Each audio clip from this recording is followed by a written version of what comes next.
Fala galera do Blumentech, sejam todos muito bem-vindos a mais um episódio dessa linha editorial fantástica que a gente ama trazer por aqui, né? Estou aqui ao meu lado, o meu co-host aí, o JP, João Paulo Rossi, mais uma vez. Difícil vai ser voltar o Rodrigo, olha aí, cara, porque, pô, os papos estão muito legais. Não que com o Rodrigo não seja, obviamente, né, cara? Mas, cara, devia ser em 4 aqui, cara, porque é muito legal a troca que a gente tem, né? Episódios cada vez mais com convidados, né? Importantíssimos, de uma relevância e de uma simpatia e humildade, né, cara? Isso é muito legal quando o líder, né? Quando o gestor tem carrega consigo isso, né? A gente tem falado muito sobre competências humanas, que elas estão até ultrapassando as técnicas, né? Sendo mais relevantes e tudo mais. Mas, enfim, gente, isso é o papo que a gente vai ter aí, né? No papo de hoje, no episódio de hoje. Quero, antes de mais nada, pedir para vocês seguirem aí o @PremierSoft, né, João? @PremierSoft, @VencerHero. Boa. Muito importante, várias vagas em aberto. Show, então é importante. E também o @Blumencast, lá você vai ter todos os conteúdos, né, disponibilizados aí tanto do Blumentech quanto das outras linhas editoriais que a gente tem, que a gente produz aqui para vocês. Lembrando sempre, né, coisas da região aqui, né, da cidade de Blumenau. Então é muito legal saber que a área tecnológica da cidade é muito forte, é muito relevante para o Brasil e para o mundo, assim como outras áreas, né, da gastronomia, da própria história da cidade. E é isso que a gente traz aqui pelo canal do Blumencast. Então se inscreva no canal, ative as notificações, curta, comente e compartilhe para chegar a mais pessoas, que eu tenho certeza que esse episódio vai ser fantástico. Estamos hoje, então, com o Marcelo Lima, que é CEO da GovBR, cara, uma empresa também lendária aqui na nossa cidade, né? Que nasceu, e aí ele vai poder explicar melhor, né? Através de outra empresa lendária aí, que foi a Cetil. A gente que já... é a mãe, talvez, né? Isso, falou bem. As empresas de tecnologia em Blumenau. Perfeito, resumiu bem, JP. E todos, né, que trabalham com tecnologia, obviamente já ouviu falar de Cetil. Então vai ser muito legal. E ele só trabalhou, sei lá, ele vai falar 30 anos, pelo menos 30 anos ele trabalhou na Cetil, né? E vai ser muito legal conhecer e trocar essa ideia, né, com ele. Marcelo Lima, seja muito bem-vindo. Obrigado, prazer estar aqui com vocês. Para a gente começar, né, cara, começar do começo aí, qual que é a tua trajetória profissional ao longo aí desse tempo? Porque se a gente falou que são pelo menos 30 anos de Cetil, então tu já nasceu e já foi para Cetil, então. Como é que foi isso? 35 anos na empresa. 35, cara. Completo esse ano. Eu sou carioca. Dá para ver dá para ouvir, não dá para ver, dá para ouvir. E eu tinha um escritório de advocacia, eu sou formado em Direito. Sim, lá pelo Rio. Lá pelo Rio. Certo. Na UERJ do Rio. Tinha um escritório de advocacia, tinha um cliente no Rio. Uhum. 2 clientes, o Roberto Coelho e o Toshihiko Mizutani. Olha, já dá para saber que parte do mundo ele era. E em 88 eles compraram a Cetil, do Ingo Groil e do Décio Salles. Caramba! E eu era advogado deles, eles vieram para cá e eu comecei a me aproximar da Cetil dando assessoria jurídica. Uhum. Né? E em 90, o Roberto e o Mizutani compraram a parte dos outros 3 sócios que entraram com ele em 88. E aí em 90 eu vim para cá passar um ano. Uhum. Que era o meu limite no Rio de Janeiro, não quero ser do Rio de Janeiro, quero continuar no Rio de Janeiro, vim para cá passar um ano e 30 e poucos anos. Tô aqui. Mais tempo, então, de Blumenau do que de Rio de Janeiro? Sim. Claro, né? Hoje eu falo que eu sou blumenauense. Aham. Só não perdeu o sotaque, né? Impressionante. Engraçado, mas lá no Rio dizem que eu tenho sotaque de catarinense. Mas não é nem de lá nem de cá, né? Isso, ficou no meio do caminho. Eu ainda falo meu irmão, é mesmo. Isso eu falo ainda. Tipo assim, o Catarina percebe que tu é carioca e o carioca já acha que tu é Catarina, né? Tu não agrada nenhum nem outro. Mas eu sou blumenauense. Que legal, cara. Sou blumenauense. Não tenho nenhuma vontade de voltar para o Rio, gosto daqui. E tu veio casado do Rio de Janeiro? Cara, eu vim casado, me separei e me casei de novo aqui. Tenho uma filha do primeiro casamento e tenho 2 aqui blumenauenses. Sim. E a tua ex-esposa foi pro Rio? Voltou pro Rio. Ela voltou. Voltou pro Rio. Tua filha então também tá lá no Rio. Também tá lá a no primeira, Rio. né? Legal. Sim. E, cara, deve ser exatamente pelo padrão não, pela qualidade de vida que se tem aqui em relação a algumas questões que a gente já conhece do Rio, né? Não, sem dúvida. O início é complicado, né? Você imagina, Blumenau, há 33 anos atrás, você sai do Rio de Janeiro, vem para cá, foi um choque, né? Praticamente porque, claro, que na época não era, mas já foi a capital do Brasil, né? Rio de Janeiro. Então, assim, pô, tu tá falando de uma metrópole, né? Onde tudo acontecia lá, primeiro, e aí tu vem pro interior de Santa Catarina. Santa Catarina, na época, já não era tão moderna assim, né? Mas aí tu vem ainda mais pro interior, tem essa situação, isso. Né? Mas eu sou um cara mais caseiro, pacato, então eu rapidamente me adaptei aqui, gosto muito daqui. A cidade cresceu muito, nossa, de 33 anos. Eu tenho tudo que eu tenho no Rio de Janeiro com a qualidade de vida que o Rio de Janeiro não me dá. Né? Mas o Rio de Janeiro é lindo, né?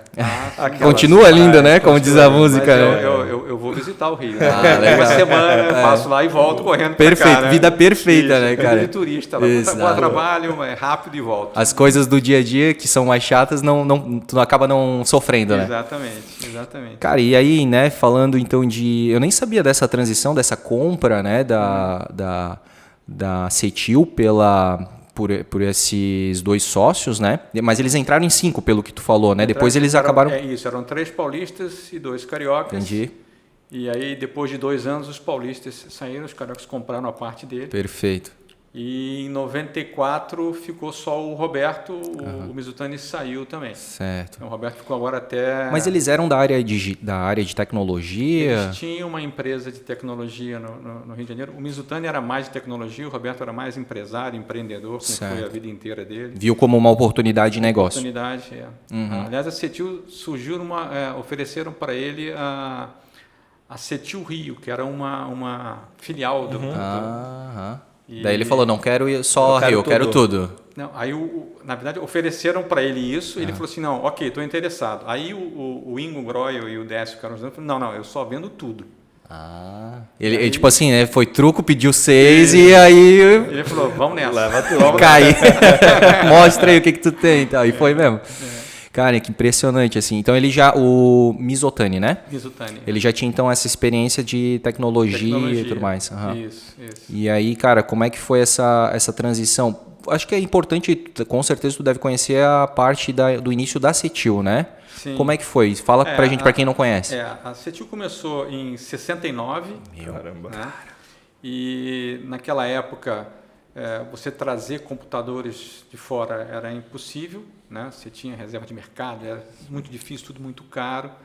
E aí o Ingo e o Décio perceberam, eram do Banco do Brasil, acho que trabalhavam na parte de comércio exterior e tal, e viram uma oportunidade de trazer um equipamento grande para cá, mas para isso eles foram atrás das indústrias têxteis, na época muito fortes, que foram as que iniciaram isso. Eles trouxeram o equipamento para processar dados para essas empresas têxteis. Né? Então, todas as grandes empresas têxteis aqui foram acionistas da Cetil. Da Cetil no início. Isso. Era um birô, né, que se falava, né? Era um birô. Né? Então, foi o maior birô de proximidade de dados. Da América Latina, né? América Latina. Cara, era impressionante. uma potência. Em Blumenau, né? Em Blumenau, cara. Depois ela começou a processar para Souza Cruz, por exemplo. Foi se espalhando pelo bancos. Bancos, eu lembro muito de bancos, assim. Né? E aí vinha, digamos, os jatinhos no quero-quero, né? Tinha um avião, chegou a ter um avião, e tinha uma frota de carros. Sim. Que antigamente... Tinha que levar, né, os arquivos, os drives. Chegava só podia sacar dinheiro na tua agência, né? Porque não tinha comunicação. Sim. Então tinha aquelas... formulários grandes, né? A conta, o cara abria lá, via a tua conta, você, João Paulo, você tem R$1.000, o cheque era de R$200, riscava, botava 200, 800. Tudo manual. Aqui no final do dia ia para a Cetil, processava à noite, de manhã voltava o papel de novo. Meu Deus, e hoje é no mesmo segundo, né, cara? Isso, impressionante, você né? nem vai na agência mais, exato, né? Tudo no celular. Exatamente, cara. A evolução é absurda. E aí isso, né, imaginar que existia isso, né, que era manual, que daí ia às vezes por carro ou por avião para chegar, para fazer esse processamento, para devolver, para daí estar atualizado no outro dia, né? E aí realmente tudo acontecia durante a noite, madrugada dentro, né? Isso, à noite funcionava 24/7, né? Então você tinha o operador, digitador, conferente, era um negócio, né? Computadores de grande porte, era um andar inteiro, né? Eu vi uma frames foto, não imensos. sei se... Bom, tu com certeza viu, né? Mas não sei se tu já viu. Não vi. Cara, é bem bacana. Existe uma foto assim, cara, daqueles realmente computador, processador gigante, várias telas. Parece tipo, meio que, sei lá, Star Trek, assim. Bem anos 70, assim, aquela parada high-tech, assim, dos anos 70, assim. E era fantástico. Quebrava, o cara abria, o cara entrava dentro do computador. do computador para arrumar, vinha o técnico gravatinha e tal, Sim. entrava, arrumava e saía. E a parte física ficava onde aqui em Blumenau? Ficava, hoje onde é a sede, ficou um tempo ali onde é a Câmara de Vereadores. Sim, né? ali na Rua das Palmeiras, Rua né? dos Palmeiras, aquele prédio era da CETIL. Ali que ficavam esses grandes computadores? Isso. E Perfeito. também na matriz ali na João Pessoa também tinha, quando eu cheguei, era ali, você tinha 2 andares inteiros com esses computadores de grande porte. Hoje tem alguma coisa assim, digamos, para questões históricas assim? Não, já tem mais. não tem mais nada. Não tem mais. Entendi. Que seria interessante meio que fazer um museu assim, né, da Isso, tecnologia. É que não se pensou isso na época, e em 92 foi a grande mudança quando abriu o mercado. Perfeito. Né? Então entrou a microinformática, aquilo tudo ali que... Virou peça de museu realmente, né? Não valia nada. Ninguém Na queria. época era lixo, né? Exatamente. Na época era lixo. Vamos se livrar disso aqui. Você fala, eu me lembro que uma das primeiras tarefas, vamos dizer, que eu tive, assim, olha, eu tenho aqui um Borros, sabe qual era o número do Borros lá, e não ocupava o andar inteiro. Vamos vender isso aí. Aí eu peguei, me deram a nota fiscal, eu peguei a nota fiscal para olhar, vi lá o valor, não sei quanto que era milhares de dólares. Eu liguei para o Borros e disse, estou vendendo, quanto é que vocês me dão nisso aqui? E ele falou, olha, vocês são clientes muito bons, de anos e anos, então eu vou fazer o seguinte, eu tiro de graça para vocês isso aí, que era guincho, né? Sim. E te dou... lá, R$1.000, valor de hoje, R$1.000. Em crédito para comprar outra coisa. Aí o cara parou lá com um guincho, tirou em pedaços aquilo e joga fora, né? Joga fora, com certeza. Isso é o que valeu depois na revenda. Então, do dia para noite... Perde valor total. Zero. E pessoas também, a gente tinha lá quase 3.000 pessoas. Caramba. Acabou processamento de dados, acabou digitador, acabou conferente, acabou operador, acabou tudo isso, né? Puxa. Isso foi que ano? Quando 92. Finalizou essa... Então, durou lá da década de 60 até 92, Isso, todo 92. esse birô de processamento. Praticamente Isso. 30 anos a gente está falando Caramba, aí. bastante 30 anos tempo. assim. Bastante tempo. Aí, 92, que veio a informatização mesmo da CETIL. Isso, aí a gente teve que reescrever todos os nossos softwares, né, para microinformática, jogar tudo fora, fazer tudo de novo. Caramba. O computador ainda era muito caro, né? Abriu, podia trazer já de novo microcomputador, o Collor abriu o mercado e tal, mas ainda era muito caro, então a gente tinha a gente chama de projeto Pequeno Município, que o município já era nossos clientes. A gente alugava um XT com os disquetes dos programas, porque a prefeitura não tinha condição de comprar o equipamento. Então, assim, eu vendi o pacote para ele, eu alugava o pacote. O setup já, né? Você alugava XT, essas coisas. Era um mundo muito diferente. Pois é, e aí, beleza. Para a gente tentar ir numa cronologia, né? Virou processamento de dados. Na sequência foi já essa questão de atendimento a poder público? Isso. Em 94, a gente já tinha, na época, talvez uns 40 municípios como clientes, mas ainda tinha muito cliente, bancos e algumas empresas que a gente acessava folha de pagamento, etc. E aí a gente entendeu que o Roberto Coelho, que estava na frente, nessa época ele comprou a parte do Mizutani e ficou sozinho na empresa. E a gente chegou numa encruzilhada. Área pública ou área privada? São duas áreas muito diferentes. Sim. Tudo diferente. Total. Você tem um comercial que atua na área privada, ele não vai atuar da mesma forma na área pública. Verdade. A área pública é um ciclo de negócios muito mal, um ciclo de venda de 6 meses, 8 meses, é tudo por licitação. E a gente começou a ver o que a gente faz, né? E resolvemos falar assim, vamos vender a nossa carteira da área privada e a partir de 94 vamos só atuar na área pública. 100%? 100%. Tá. E aí entramos nessa área e aí começamos a só atuar com a área pública, basicamente prefeituras e Câmara de Vereadores, autarquias, fundações ligadas ao município. E aí tem no Brasil todo.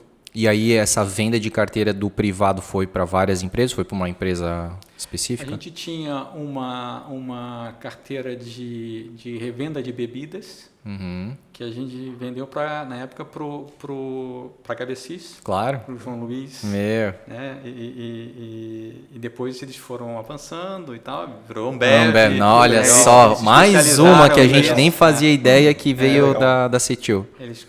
A carteira foi para eles. Caramba. E a gente ficou só na área pública e está nessa área pública já esse tempo todo. Praticamente 30 anos, né? 30 anos, quase. Ano que vem vai fazer 30 anos. 30 anos. Mas então, aí é que, porque a CETIL, a gente estava conversando um pouco no off, né? Ela ainda existe, mas em 94, então, já surge a GovBR. Isso. Ela surgiu como CETIL Soluções e depois mudou para Governança Brasil, GovBR, para ter esse nome de fantasia ligado ao governo, né? Sim. Então, ela surgiu ali e aí a CETIL, ela ainda atuava como fábrica de software e a Gov era o braço comercial. E depois a CETIL deixou de ser isso. A fábrica também ficou para a GovBR, a fábrica de software. Então ela fazia todo... A fábrica atendia só a Gov daí, né? Tudo que a Gov demandava daí, né? Nada privado de novo, né? Só Perfeito. Só a Gov. Aí, beleza. Aí tinha a fábrica, a Gov ali, o braço comercial. E tem algum momento que ela deixa de operacionalizar? A CETIL, a CETIL, a CETIL ela tá sem operação já tem algum tempo. E agora ela está voltando, porque a Gov foi adquirida por um multinacional há 4 meses atrás. Então ficou com o antigo sócio, com o Roberto, ele está dando um outro destino aí para a CETIL. Perfeito. E a Gov hoje está nas mãos de quem? É uma empresa chamada Volaris. Volaris. Da onde que é? É do Canadá. Canadá? Canadá. Perfeito. E, enfim, então a Gov começa em 94, né? E ela vai se fortalecendo e ela vai se, digamos assim, cortando esse cordão umbilical da CETIL, né? CETIL, exato. E aí o que de fato a Gov oferece no caso, né, para as entidades governamentais aí, né? A gente se posiciona não como uma empresa de tecnologia, né, uma empresa de solução. A gente tem a tecnologia, ferramenta, software, que é importante, uma ferramenta importante, mas a gente conhece muito do negócio gestão pública. Então, eu levo uma ferramenta e levo o meu conhecimento em gestão pública para o município. Então, eu tenho solução para todas as áreas do município. Folha de pagamento tem arrecadação, tem contabilidade, tem saneamento, tem educação, tem saúde, tem solução para todas essas áreas do município. Mas vamos pegar então o caso assim, saúde, educação, né, que são áreas que para a gente que é, digamos, na parte de leigo e cidadão, né, que não está dentro da área aí de prefeitura e tudo mais, o que um software da Gov nessa área, porque tu falou folha de pagamento, beleza, meio que como se fosse uma empresa privada. É a gestão da área de saúde. Aí vai desde marcação de consulta, toda a parte de patrimônio, a parte de contabilidade, parte de prestação de contas. O município tem uma série de regras que precisa cumprir, de prestar contas, etc., que que o prefeito, o gestor, mais demanda. Né? O gestor que presta contas, ele não vai preso, ele não se torna inelegível. Então, a gente foca muito na questão da governança do município. Né? O município arrecadar bem, gastar bem, transparência. Né? Então, hoje em dia, mais do que nunca, principalmente a transparência está pegando muito forte. Né? Hoje o cidadão está cobrando muito forte dos governantes a transparência. Antigamente, você tinha, por exemplo, contabilidade. Na contabilidade, ou folha de pagamento, era o uso interno. Né? Então, você tinha lá os funcionários públicos que utilizavam isso. Hoje você tem um portal da transparência, nota fiscal eletrônica que você daqui emite. Então, hoje, a nossa solução ela está na rua para o munícipe acessar, o cidadão acessar e usar. Não é mais... Se eu tinha um probleminha na contabilidade, que eu resolvi internamente. Exatamente. Hoje, não. Se você tem aí uma... Inclusive, acontece, né? Muitos munícipes entram em contato, né, fazem denúncias, enfim, né, direto para a prefeitura dizendo, olha, eu fui lá no portal da transparência e não tem aquele gasto lá com o que está acontecendo, né, e tal. Então é uma forma que, porque daí assim, beleza, existe o software, a prefeitura contratou e tal, mas existe ali aquela pecinha que é a pessoa que alimenta essa informação, né. E hoje você tem ONGs, observatórios que ficam monitorando, o Ministério Público monitora muito. Sim. É um que demanda muito atualização e novas informações a serem disponibilizadas nos portais para acompanhamento. Então, hoje é muito mais aberto essas informações. Quem quiser, você entra no site da Prefeitura de Blumenau, por exemplo, aqui, ou qualquer prefeitura, você tem lá todos os gastos, CNPJ, em que gastou, quanto gastou. Exatamente. Tem até a questão, não sei se daí a Gov da prefeitura é a Gov, não? Não. Tá. Não. Mas vamos usar, né, já que a gente está morando aqui em Blumenau, sim, né? Tem até aquela questão assim das obras também, né? Tá em estágio 25%, né? Tem um percentual ali, né? Então, também seria um software da Gov? Pode.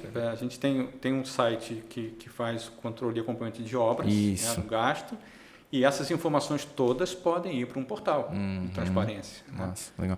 Tu falou de Ministério Público, né? Vocês, entre aspas, sofrem algum tipo de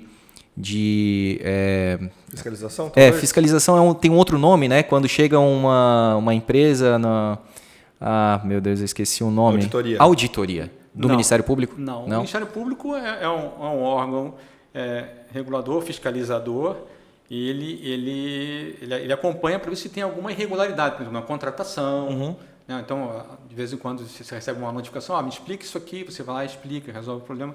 Então, ele não faz auditoria. Ele fiscaliza o município, enfim. Entendi. Mas não especificamente, digamos, a Gov do tipo assim, eu queria saber como é que é o sistema de vocês e tal, como é que é. Quem fiscaliza mais é Tribunal de Contas, que está não a Gov.br diretamente, mas o nosso cliente. Então, eu interajo muito mais com o Tribunal de Contas para entender as demandas que vêm de lá. Como eu te falei, a prestação de contas é o carro-chefe da preocupação do prefeito. Sim. Né? É um ponto bem sensível. Isso, ele tem que prestar contas todo mês, tem várias... E aquilo tem que estar sempre certinho. O Tribunal de Contas demanda muito. E o Brasil, cada estado tem um Tribunal de Contas que exige prestação de contas de uma forma diferente. Aqui, Santa Catarina não é igual ao do Rio, não é igual ao São Paulo, não é igual ao do Espírito Santo. Então, a gente está aí hoje em 13 estados, a gente precisa atender 13 formas de prestação de contas diferentes. E aí você precisa estar próximo para entender o que eles estão pensando em fazer, para você estar preparado para aquilo. Então, eu interajo muito mais com ele do que com o Ministério Público. Por que 13 estados hoje? É que assim, como eu te falei, é difícil você entrar num estado novo. Por exemplo, se eu quero entrar no Acre, hoje eu não tenho clientes no Acre. Eu tenho que me preparar para atender a prestação de contas do Acre. Isso aí você começa a fazer cálculos, 12 mil horas, 15 mil horas. Aí eu tenho que ter uma estrutura para manter isso, porque muda-se muito a prestação de contas. Quando falou assim, a partir do ano que vem ou a partir de daqui a 60 dias... eu quero mais uma informação, eu quero mais alguma coisa, aí eu preciso estar preparado para isso. Aí você imagina, você começa a crescer, está em 23 estados, você fica... tem uma baita de uma estrutura para conseguir... Sim, não pode inchar, né? Tem que otimizar com os recursos que tem, né? E, claro, vocês devem ter aí uma equipe que vai percebendo oportunidades, né? Para saber se é viável ou não é, né? Isso. A gente também comentou no off aí que recentemente a Gov foi matéria, né, do nosso querido jornal aí, NSC Total, né, o antigo Jornal de Santa Catarina, coluna do Pedro Machado, mandar um abraço para ele se ele estiver ouvindo, que falava exatamente isso, né, a Gov é muito forte no sentido de ter muitos clientes mais fora do estado de Santa Catarina do que propriamente dentro, né, a famosa santa de casa não faz milagre, né, por que disso e por quê? Lá atrás, na CETIL, a CETIL ela atuava muito ela abria empresas, ela era sócia junto às vezes com o escritório de contabilidade ou com alguma outra empresa e atuava nos estados. Aqui em Santa Catarina tinha muito disso. Quando isso acabou, a gente não avançou muito. Aqui a gente também tem uma demanda de concorrência mais alta e foram surgindo oportunidades fora. Então, o Rio Grande do Sul, Paraná, região Sudeste, Norte e Nordeste também a gente tem. Então, o santo de casa não faz milagre. Quando a gente viu, a gente estava muito mais atuando fora do que aqui. Aqui ficou mais como uma fábrica de software, onde a gente desenvolve as nossas soluções, né?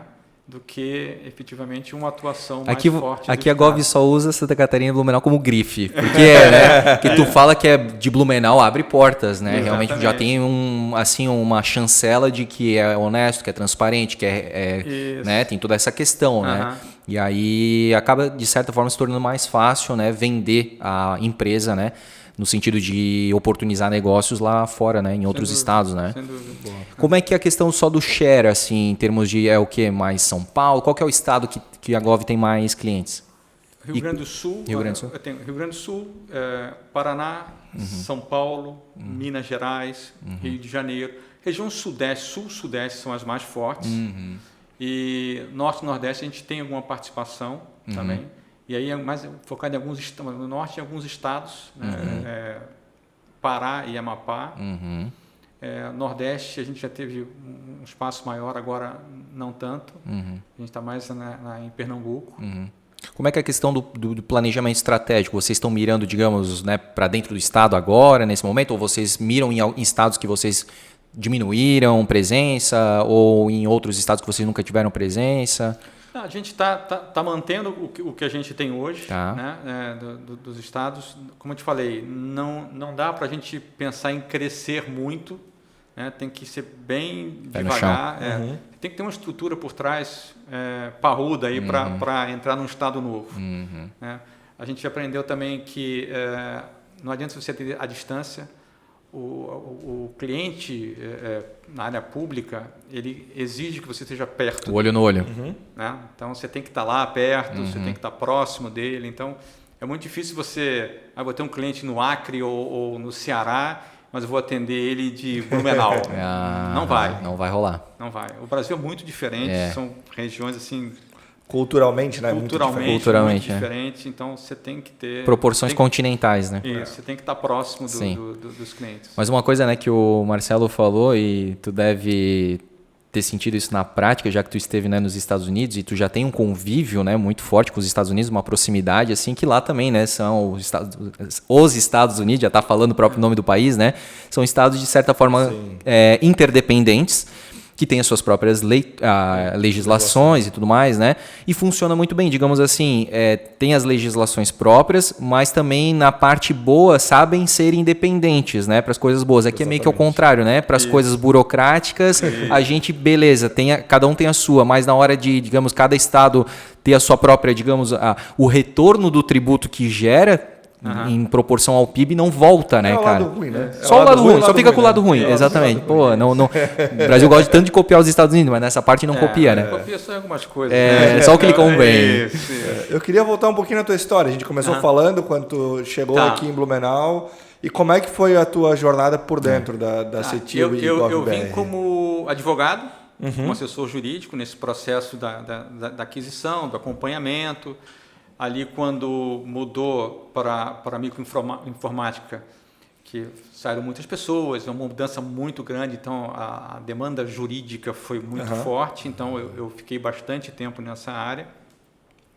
Depois disso, cresceu tanto que aí virou uma diretoria, então eu passei a ser diretor jurídico da empresa, mas passei, antes disso, pela área de pessoal, fui gerente de pessoal, aí fui para a área jurídica. Depois da área jurídica, há 10, 12 anos atrás, eu fui para recursos humanos, assumi a diretoria de recursos humanos da empresa. Chegasse a fazer algum tipo de especialização?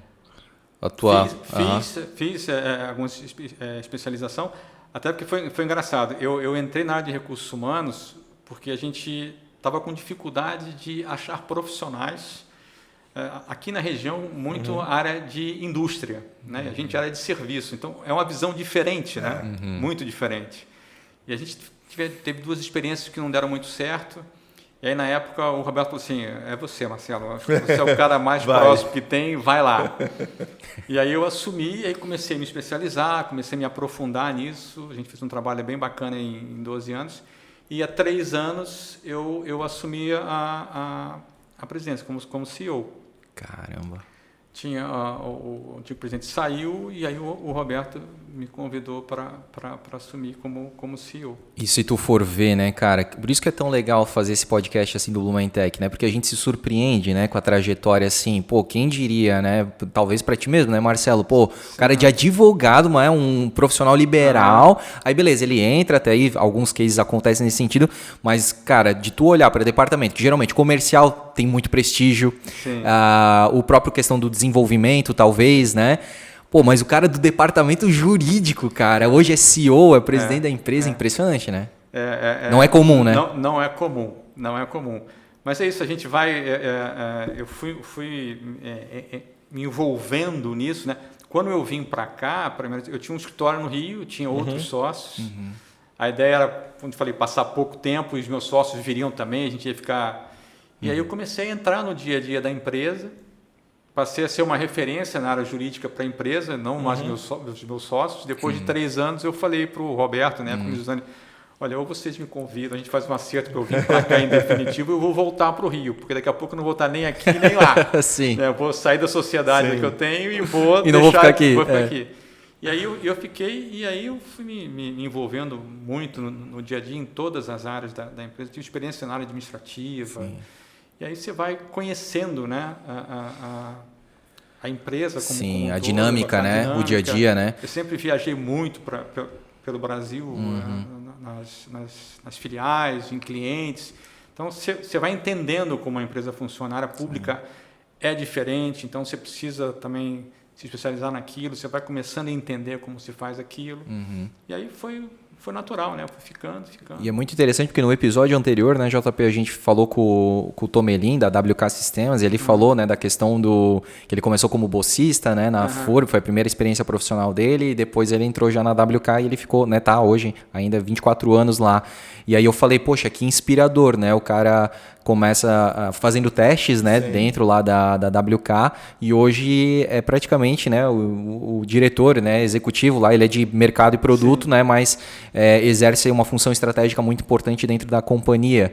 E aí ele falou muita questão assim, até de quando ele contrata o que ele espera do contratado, né, daquele colaborador ali, que é a questão das competências humanas. Isso. Mas ele falou assim porque a gente perguntou como é que ele foi galgando, crescendo assim, né? O JP fez essa pergunta e ele falou que foi assim, ele era muito curioso, ele era, né, ele estava ali, estava aqui, tal. Então, como é legal, porque eu já trabalhei em algumas empresas e eu percebi, assim, nas experiências que eu tive, que o departamento jurídico ele é muito isolado, assim. Ele não faz parte, ele não sabe, né, do negócio e tal. É muito diferente isso, cara. Que legal que tu foi se envolvendo, né, cara? E aí, de novo, é inspirador para quem está ouvindo que até alguém do departamento jurídico pode virar CEO de uma empresa, né? Sim. E também são as circunstâncias, né? Você entra, quando houve essa abertura do mercado, com essa mudança grande de saem pessoas, fecham filiais e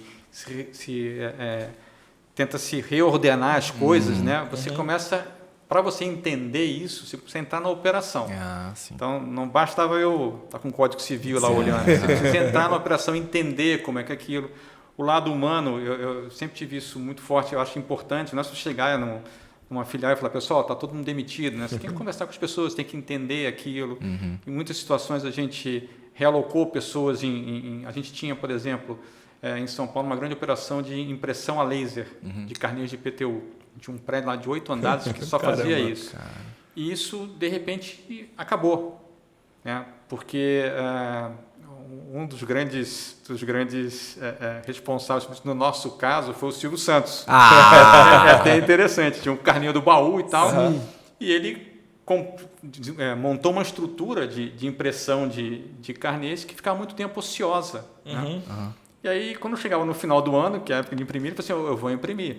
E aí, vamos lá, eu imprimia R$1 a folha, ele falou, não, eu só preciso garantia que pagar o custo. Então, é 5 centavos. Caramba! Não tem como, né? Acaba o negócio. Viabilizou total, né? Acaba o negócio. Mas, oi!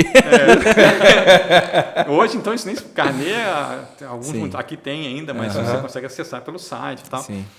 E aí, a gente acabou com uma operação. Mas aí a gente ainda, naquela época, a gente tinha umas 50 pessoas ali A gente passou o negócio para eles, tinha máquinas que a gente tinha com a Xerox, que a gente renegociou para eles assumirem o negócio. Então, você começa a entrar um pouco, entender como as coisas funcionam. A área, como eu te falei, a área pública é muito diferente, você precisa entender aquilo, aí você vai se aprofundando naquilo, aí vira uma cachaça, né? Você vai começando a entrar naquilo. Sim.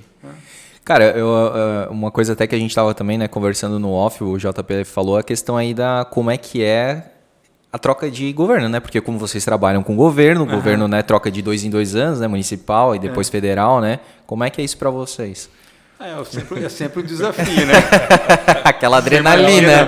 Se olhar o lado municipal, a cada 4 anos, teoricamente, eu mudo o meu contratante, né? Eu tenho conquistar o cliente de novo. Verdade. Né? Por isso que o foco hoje nosso não é ter o gestor público como meu cliente, né? A gente foca muito na questão de levar a governança para o município, né? De entender que o nosso cliente é o cidadão. Né? Eu tenho que procurar melhorar a qualidade de vida do cidadão. Então, as minhas soluções são focadas nisso, para quando o gestor entrar, ele perceber que o cidadão está sendo bem atendido. Se ele for mudar algumas coisas, pode impactar não só no usuário ali, no funcionário público, como também no próprio cidadão. Então, você tem que tirar um pouco o foco da persona do gestor público. Né? E aí focar qual é o meu cliente final lá, aquele que eu estou olhando, né? Que é o cidadão. Então, isso ajuda muito, mas a cada 4 anos você tem aí... Volta na mesa para negociar. E a cada 2 anos, né, nesse meio tempo, quando tem o do governo estadual, o município se envolve muito nesse processo de campanha eleitoral, então tem alguns impactos, né? Como é que, só rapidamente, JB, a questão assim em percentual, digamos assim, é municipal, o federal acredito que seja menos, mas vocês têm ou vocês não trabalham com federal? A gente não tem. Entendi. Municipal é 98%. Tá. E os outros 2% estadual? Tem alguma coisinha de estadual, mas o foco hoje nosso é prefeitura. Prefeitura. Tá. É municipal. Prefeitura, sim. Quantas pessoas tem na área técnica hoje? Hoje deve ter umas 200 pessoas. 200 pessoas. E o principal desafio de vocês hoje é entender como gerar mais valor para o contribuinte. Isso. Aí a gente está falando em... Quando você leva ferramentas e conhecimento de gestão para o município, que ele possa arrecadar melhor, ele possa gastar melhor, ele possa ser transparente. Porque eu vejo assim, o prefeito hoje... Por exemplo, ele é vamos lá, como se fosse o CEO do município. Sim.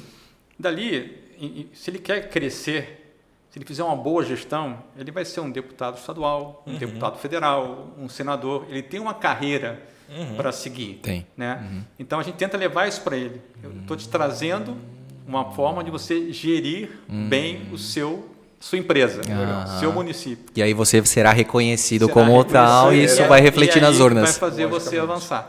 Olha só, um discurso de venda aí, ó. Poxa. Então isso funciona bem. Cara, que interessante. E assim, a qualidade dos gestores públicos hoje, né, a gente ouve falar muita coisa, mas melhorou muito nesses 35 anos que eu estou nesse mundo aí.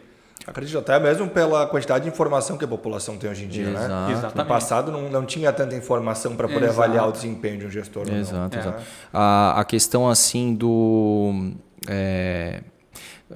como é que é a questão, né, digamos, da corrupção, né? Isso obviamente existe, né? Óbvio que vocês estão ali exatamente para sanar, para fechar essa torneira, né? Mas aí, obviamente, sem citar, né? Mas existe até com uma empresa como a GovBR essa situação do quanto que eu vou ganhar? É uma questão de posicionamento, né? Sim. A gente tem assim uma posição muito firme em relação a isso. Isso tem um preço, porque a gente sabe como as coisas são e às vezes você deixa de ter um cliente, às vezes você perde um cliente, uma mudança de... mas é questão de posicionamento. Então a gente se posiciona muito forte em relação a isso. A gente perde clientes, às vezes clientes importantes por conta disso, né? E a gente conquista clientes importantes também por conta disso. Como eu falei, o gestor público hoje, ele mudou muito o pensamento que era lá atrás. Por isso, pela transparência, fiscalização, atuação de Ministério Público, da população fiscalizando, esses observatórios que ficam ali olhando com lupa, né? Então, isso se tornou mais difícil. Né? Para eles e, digamos, mais fácil para vocês no sentido de, poxa, não passar por aquela situação ali, né? Exatamente. Que é muito chato de passar, né? Muito ruim. Sim. Legal. Agora, ele olhou para o lado assim, ele já lembrou de algumas que ele passou. É complicado. Cara, qual que é tu falou de persona, né? Que é o munícipe, no caso, ali na ponta e tudo mais. Mas assim, tecnicamente falando, qual que é a persona que vocês procuram lá dentro do município? Tem, digamos, porque não tem uma secretaria de tecnologia, né? Não. Depende muito. Você tem pessoas que têm o poder de decisão. Em alguns locais você vai procurar o prefeito, às vezes é o secretário de administração, às vezes é o secretário de fazenda, às vezes é o contador, que é uma pessoa-chave para tomar de decisões. Então, um dos trabalhos do comercial é identificar quem é essa persona naquele município. Que também a gente sabe muito bem que existe a diferença entre o decisor e o influenciador. Isso. Às vezes tu tem que falar em momentos diferentes ou no mesmo momento com eles, né? Com ambos, né? Exatamente. Até a própria questão de estrutura comercial deve ser muito diferente de uma empresa que trabalha no setor privado, né? Você não consegue chegar lá, bater na porta e falar, quer comprar meu software. Você tem que analisar, ver se tem uma licitação aberta, pesquisar, enfim, fazer aí depois todo o lobby ali para conseguir mostrar a solução, né? Mas é tudo muito por licitação. Isso, e aí demora um ciclo de negócio, aí demora 6, 8 meses, 10 meses. Né? E você começa até lançar um edital, até você participar do edital. Tudo é por licitação. Tudo por licitação. Licitações é claro, que regem perfeito. Contratação. A grande vantagem é que é uma empresa com um histórico gigantesco, né? Então, quando chega a licitação lá pedindo já um reconhecimento, já um track record, né, que a gente fala, um histórico, efetivamente, a GovBR já tem todo esse histórico para conseguir trazer, né? Isso certamente facilita para vocês. Sem dúvida. Mas tem, por exemplo, né, o Brasil hoje tem 5.500 e poucos municípios, né? Todos eles têm uma ferramenta que mostre transparência. Sim, tem algumas coisas que são obrigações legais. O portal da transparência é uma obrigação legal. Todo município tem que ter. Né? Entendi. Alguns têm, acho que o número de habitantes, mas hoje a grande maioria tem, porque é cobrado. Hoje, ao contrário do que era anos atrás, o munícipe, né, o cidadão cobra. Exato. Eu quero ver, eu quero saber. Então, assim, digamos que teve uma época que, por causa dessas leis e tudo mais, né, de transparência, compliance e tal, meio que veio de forma natural. Vocês acabaram surfando uma onda que foi muito natural, né? Isso. E o governo federal, nos últimos anos, ele tem atuado muito nesse lado de controle, de fiscalização, exigindo muito para isso, né? Então tem vários avanços de legislação que foram feitos que obrigam o município a avançar, mesmo que não queiram, porque senão não vão cumprir a lei, o prefeito vai ser cassado, vai se tornar inelegível, vai pagar multas, que é onde ele... É onde ele se assusta, né? Isso não. É o melhor argumento, né? Exatamente. E como é que foi a pandemia para vocês? Teve um avanço tecnológico grande naquele momento? Sem dúvida, sem dúvida. A pandemia, o que ela trouxe de positivo? Primeiro, foi o avanço tecnológico, né? Você imagina, você falar para uma prefeitura, a gente tem prefeituras de 1 milhão de habitantes e eu tenho prefeitura de 5 mil habitantes. Tá? Você falar para o prefeito que, olha, põe a solução na nuvem. Ele diz, não. Está aqui no meu servidor, está aqui do meu ladinho. Aqui, eu sei que está tudo aqui. Não tem antivírus, não tem firewall, não tem um ar-condicionado na sala para refrigerar o ambiente. Né? E quando veio a pandemia, passou a ser mandatório. Né? Eu não posso sair de casa, eu tenho que fazer minhas coisas. Então, isso avançou bastante. E uma outra coisa que foi muito bom é que o nosso cliente ele é um pouco carente, você tem que estar próximo, você tem que estar lá com ele. Né? E na pandemia, eu não podia estar, e ele pôde perceber que mesmo à distância, eu atendo ele... O carinho era o mesmo. Com eficácia, com eficiência, eu resolvo os problemas dele. Então, hoje, por exemplo, se eu tenho fazer uma reunião com alguém no Pará, eu posso fazer pelo Teams, pelo Zoom, e ele não vai se sentir ofendido. Pô, não me deu atenção. Exatamente. Se ele quisesse realmente fosse importante, ele viria aqui. Perfeito. Hoje isso você já não tem mais. Então, já é um detalhe superado. Foi um benefício aí. E para a gente avançou muito na questão de tecnologia. A gente não sofreu nenhum problema, por exemplo, de inadimplência de município, de redução de clientes. Ao contrário, a gente avançou muito durante a pandemia. Existe essa questão de inadimplência de município? Pois é. Existe. Existe hoje bem menos, mas existe. Esse é uma das, vamos dizer, barreiras que a gente tem de concorrentes, de vir novas empresas para cá. Né? Você tem essa situação, sim. Que loucura. Bem menos do que era antes. Antes era muito mais. Mas era falta de dinheiro ou simplesmente optava por não pagar para pegar essa verba? Porque assim, a gente acha que quando se faz licitação, beleza, tem todo aquele trâmite, é burocrático, né? É suado, mas pelo menos está garantido depois que entra, né? Na licitação é obrigado você ter lá qual é a dotação orçamentária. Vou contratar o software tal, a empresa GovBR, o dinheiro vai sair daqui, é obrigatório. Isso. Mas aí, durante o caminho, surge a pandemia, essa dotação eu vou tirar daqui e vou levar para a saúde, vou levar para uma outra coisa. Aí você não tem aquele caixa ali. Caixa. E administrar um município não é fácil. Eu imagino. Não é fácil.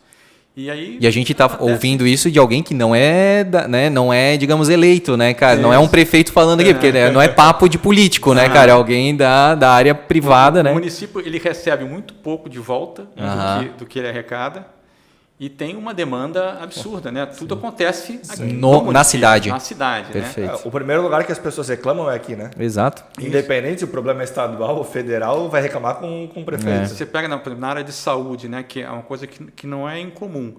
Você tem um município lá que tem seu orçamento lá fechadinho e tal, e aí alguém tem uma doença e precisa de um remédio especial. Aí o Estado não fornece, o governo federal que devia fornecer não fornece, o que ele faz? Ele aciona o município. E aí vem uma liminar dizendo, município, paga um remédio para ele, que é para a vida inteira, que custa 50 mil, 100 mil por mês. Você pega um município pequeno, o baque disso é absurdo. Né? Então o município, e o município vai lá no município, ele não vai, vou para a capital. Para onde tem mais dinheiro, né? Exatamente, vai onde, então, vai onde é mais perto, né? Então tem algumas situações aí, tem questão de má administração, mas tem um lado da dificuldade de você gerir um município. Sim. Ô Marcelo, pra gente, cara, que rápido, né? Eu acho a gente precisa mudar. Esse também. A gente vai fazer 2 horas. Cara, é sensacional. Vai fazer 2 horas, cara, porque tá difícil. Tá muito gostoso a conversa, porque é muito interessante, é muito curioso, né, cara, saber dessas situações. Mas pra gente, né, se encaminhando e ser justo com os outros convidados também que só tiveram, né, em média 1 hora aí. Quando existe essa troca, no caso assim, de um concorrente de vocês, né, existe um churn ali, né? Geralmente a justificativa do município, da prefeitura para aquele churn ali, para aquela desistência é o quê? Digamos, é uma não entrega tecnológica, eu precisava daquele recurso e aquela empresa atual não tinha. Qual que é geralmente A legislação hoje, ela define um limite de prazo de licitação. Então, um contrato pode durar no máximo 48 meses.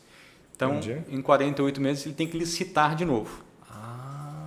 E aí, nesse momento, pode trocar. Como também ele pode entender, não, para mim essa solução não atende para o XYZ, e aí vem a questão mas o custo mais de implantação aleatórias. não faz sentido isso, né? Não faz sentido. Todo um custo de implantação treinamento das pessoas, tem tudo isso. Caramba. Mas aí vem o outro lado, que você estar bem com o funcionário público é importante, porque às vezes ele não quer trocar. Eu não quero. Eu estou bem aqui. Vai trazer quem para cá? Não estou dizendo que o outro é ruim, mas o outro eu não conheço. Exatamente. É sempre o medo do novo, já né? Está funcionando, né? Está funcionando. Tá. Mas você tem isso. A nova lei de licitações, ela já aumenta bastante o prazo, para 10 anos. Né? Então, as novas? A nova lei de licitação que entra agora já está em vigor, mas entra só... O Brasil a partir é outro país que é um país que é bem interessante. Você tem 2 leis de licitações. Uma que acaba agora em dezembro, uma que surgiu há 3 anos atrás, mas que as duas correm juntas. Então, quando você vai licitar, você escolhe, eu quero essa lei ou essa lei. Fala sério. Né? Cara, tem aquele negócio... A gente pensou, entrar na área pública aqui na Premier Soft, a gente participou de 2 licitações e decidimos que não queria mais. Você tem que se especializar nisso. Isso, isso aí. Tu ganha a licitação, aí de repente vem... Como é que chama quando vem alguém reclamar de alguma... impugnação digital. Tem representação no Tribunal de Contas. Semana passada um amigo meu me ligou, eu estava desembarcando, já era noite. Estou com uma licitação aqui, agora recebi uma carta do Ministério Público, o que eu faço? Apavorado, né? Porque, cara... É isso, esse é o mundo que você vai viver. E é muito moroso, né? É muito moroso. A gente estava numa licitação, a gente ficou em quarto, e de repente chegou, olha, vocês são próximos porque a primeira, segunda e terceira foram impugnadas. Aí beleza, mandamos toda a documentação, tudo certo. Aí depois voltou para a primeira de novo, porque a primeira entrou com recurso e ganhou e tal. E conseguiu provar. Então, e é um processo que vai longe. Vai. E isso custa, né? Isso custa dinheiro para o governo, para as empresas, para todo mundo. E muitas vezes é aquele negócio, né? Aquilo que tu orçou naquele momento já é diferente o teu custo, né? Exatamente. Então, quanto mais demora para ser escolhida, né? Pior até, inclusive, para a empresa que presta esse serviço. E até você define o teu fluxo de caixa. Você fala assim, isso aqui vai ser a partir de março. Aí tem uma impugnação, uma representação do Tribunal de Contas, não é em março, agora vai ser em outubro. E aí você se preparou para aquilo tudo, né? Aí ou talvez tu desmobilizou aquilo e aí o teu recurso foi, e aí é amanhã daí, já praticamente assim, é muito de uma hora para outra que acontece, e aí tu tem que mover mundos para dar conta daquilo que tu se prestou a fazer. Por isso que não dá para se aventurar. Né? Vou testar, como é que a gente foi ver como é que era. A gente foi ver como é que era e desistiu isso porque você não entrou. Se você entrasse e começasse a administrar um contrato... É ainda mais louco o negócio. Você estaria arrependido. Você ia ficar mais é muito diferente. Cara. Eu gosto, é bom, mas eu faço isso há muito tempo, então eu já estou acostumado com isso. Né? Quem não está, sofre. Já deu vontade de... Desculpa, não. Antônio, eu sei que a gente já está mas... há um tempo, mas já deu vontade de voltar para o privado ou... Não, a gente não pensa nisso. Ele falou da cachaça, né? Tem 5.565 municípios. Olha quantas oportunidades. E de 4 em 4... Bom, agora de 10 em 10, né? Essa é grande, né? Tem muito mercado para conquistar. Tem muito mercado. Eu gosto daquela tua pergunta final lá. Qual delas? Qual que são o futuro aí, as novas... Boa. O que tem nos próximos 5 anos da GovBR? Quais são os desafios? A gente está nesse momento de transição grande agora com uma nova empresa que adquiriu. É um mundo muito diferente. Nós somos uma empresa familiar, né? A GovBR, e agora estamos indo para um mundo de multinacional que tem sido muito legal, é um aprendizado assim, fantástico. E é muito diferente a forma como você olha. Mas a ideia nossa é continuar avançando, no ser referência para isso, investir muito em produto ainda, continuar crescendo, cada vez mais tá nas funções de governo todas, né? A gente vai avançando nisso, mas com muito foco. A gente tinha um plano de estar nos 23 estados, hoje calma, vamos devagar, né? A gente está bem posicionado, vamos crescer onde a gente está, vamos avançar com cuidado. Então, a gente quer continuar sendo uma referência e quer avançar. E o nosso objetivo é levar a governança para o município. A gente tem um propósito que a gente acredita muito, que é contribuir para um Brasil melhor. É isso que a gente quer. Então, a gente tem trabalhado forte para seguir nesse propósito que a gente acha que tem tido sucesso nesses últimos anos aí. Cara, que legal. E eu tenho, né, a minha última para representar o Rodrigo, né? O Rodrigo, CEO aqui da Premier Soft, né? Quando ele está aqui no lugar do JP, né? A gente sempre faz essa alternância aí. Ele sempre pergunta, né, para os gestores, e tu tá na mesma posição que ele, né? Quando tu contrata um profissional, né? Qual que é a qualidade, né, técnica, ou enfim, né, qual que é as habilidades ali que você considera na hora da contratação desse profissional? Para uma pessoa de gestão. De gestão. Para uma pessoa de gestão. Eu vejo, como eu falei assim, o lado humano, né? Eu acho que a questão comportamental, a pessoa tá entender o outro. A área técnica, né? Hoje melhorou muito, mas era uma área muito fria. Né? Eu contrato... programa em quê? Sim. Né? COBOL, então eu quero você não serve mais para nada. Vem o próximo. E vem o próximo. Né? E você precisa conhecer as pessoas precisam acreditar no teu propósito.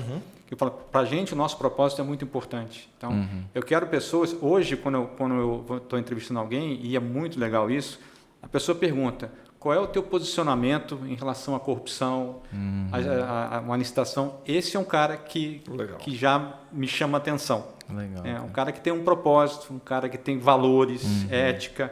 Nesse nosso meio, isso é muito importante. Né? Então, a gente valoriza muito isso também. Mas a provocação parte de ti, então, em fazer essas perguntas chaves, né? Isso. Estratégicas. E, como eu te falei, hoje é legal que, às vezes, isso já parte da própria pessoa. Né? Vou trabalhar numa empresa que só atende área pública. Sim. Aí ele olha para você e fala assim, e aí? Como é que você faz aí? Eu vou botar no jornal amanhã? Exatamente. Não é nessa linha, entendeu? mas a gente coloca muito isso. Eu preciso que você acredite no nosso propósito. Né? Cara, que legal. E agora sim, né, para fechar, já que a gente falou um pouco, né, sobre essa situação curiosa, né, de um advogado hoje ser CEO, o que a parte do direito te ajudou, claro, tirando toda a importância, a relevância do departamento jurídico numa época muito difícil, né, ali para a Gov, né, então isso realmente acabou, de certa forma, te catapultando, né, mas assim, em termos de conhecimento, habilidade e tudo mais, assim, o que o direito te ajudou ou ainda te ajuda a tocar uma empresa como a Gov?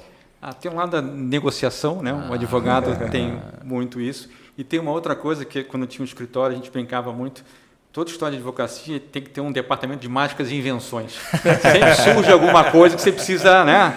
Tirar da manga, da cartola. E você à frente, gerindo uma empresa, né? Numa empresa, você também tem que ter um departamento de mágicas e invenções para direcionar algumas coisas. Então, acho que são essas duas coisas que o direito me ajudou bastante. Porra, cara, que legal. Tu pode pensar aí, talvez para o futuro na Premier Soft, se precisar também, departamento de mágicas e invenções. Muito bom, muito bom. Marcelo. Com ele na cartola cada dia. Né? É verdade, né?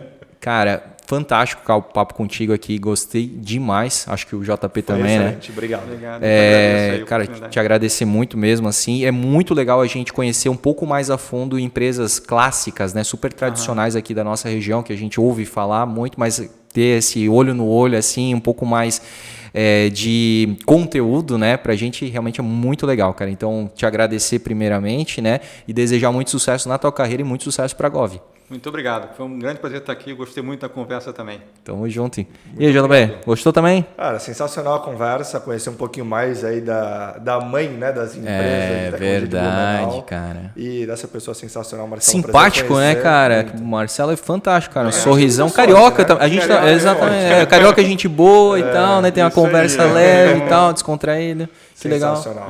Pessoal, muito obrigado pelo papo. Com certeza, eu aposto aí que você também gostou, né, de ter assistido esse episódio até o fim aqui com a gente. Vamos pedir então mais uma vez aí para seguir as redes sociais da Premier Soft. @PremierSoft, @VencerHero. Estamos com mais de 20 vagas em aberto, então entra lá, dá uma olhada, procura, que vai ter uma vaga que se encaixe para você provavelmente. @Blumencast, siga lá também, né, para continuar conhecendo o que há de melhor em Blumenau e também aí para ter esses conteúdos, né, um pouco, digamos assim, mais encapsulados, né, se você não tem muito tempo de assistir os episódios na íntegra, né, lá a gente coloca as principais partes aí, os principais momentos também lá na nossa rede social. Se inscreva no nosso canal, curta, comente, compartilhe e ative as notificações. A gente vai ficando por aqui, até o próximo episódio e tchau!